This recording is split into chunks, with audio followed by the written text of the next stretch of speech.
How did your wife feel about all of this? I mean, you have a wife, you had a daughter. How did she Sometimes feel? I wonder how she really felt. She, you know, we discussed it.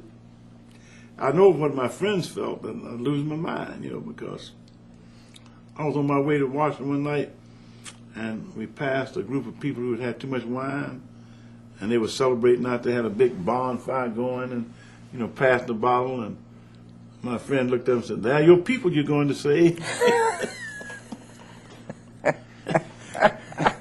And here I am. Now, I have these choices. Stay on the FCC,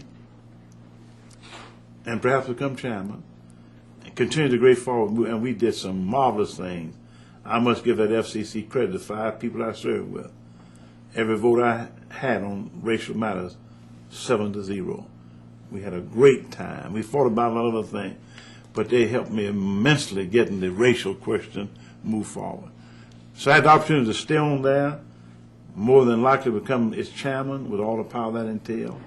I'll go into practice of law and do very little to make $150,000, and then pastor my churches and make speeches and help influence public life. I'll practice law and make, you know, and remember, I'm talking about 1977. I went to NAACP with a contract that said I could not make but $50,000, could not pastor the church, could not serve on the board of directors. These were written into my contract, things I couldn't do, that I could speak. But if I made $15,000 from that point on, half of anything I made went to the organization and then find all. So that I was going, it couldn't have been for money. It couldn't have been for security, because I had security with the FCC or with private practice. I'll go back to my churches, which love me. And by the way, churches don't pay a great deal of money, but in those days, been no problem. My church would pay me $50,000 a year. That just didn't. I'm trying to say to you that at that point, the opportunity for service, and I remember what Thurgood Marshall had said, and it proved to be true in my case, that the great victories had been won. There would be no more Brown versus Board of Education, no sweeping court victory. That's over now. There'll be no more sweeping victories like, let's say, the Voting Rights Act. That's over now. Now is implementation, step by step, piece by piece. There's no great glamour, you know, in coming to Atlanta and winning the small case that says, yes, you can't move the voting facilities. You can't change the voting hours. And we had to try the Voting Rights Act 100 times every year, you know, here, there, and yonder. But every one of them is a little small victory. Nobody even writes about you coming to town. Nobody writes about the victory. Nobody, it's done. Nobody writes about the fact that in my tenure, that we didn't have a single anti-civil rights bill passed in 16 years. Our stewardship of the NAACP and our watchmanship over that organization and with the Leadership Council of Civil Rights, there was not a single piece of legislation passed anti, except that Mr. Reagan did veto the sanctions bill, and we overrode him on that, which really broke the back of South African apartheid. In the Congress, on the other hand, we did succeed in getting 17 major pieces of civil rights legislation passed. We lost a lot of victories. We fought the nomination of Bork and we won.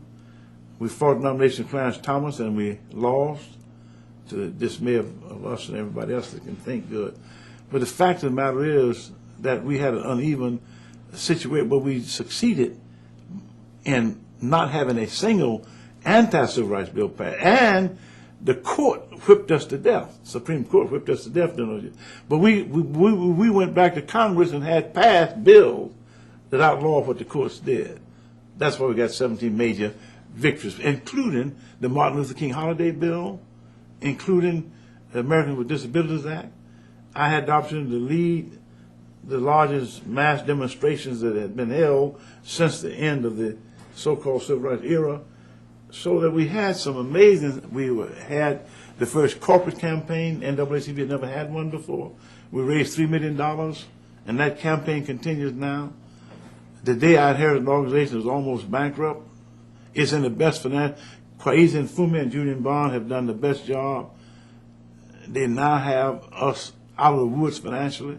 They've been able to reinforce and put the programs. I was successful in continuing the major program Mr. Wilkins had, introduced the fast share agreements. We signed 80 agreements with major American companies like McDonald's, General Motors, Chrysler, Ford, Kroger. I could just go on down the line.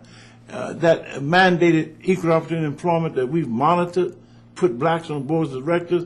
I sat in offices and named black people to major board of directors just by calling the name. I won't go into it now. That's unfair to them and to the company. But these things were done in our administration so that, in a sense, I look back and I'm therefore not ashamed of the choice I made.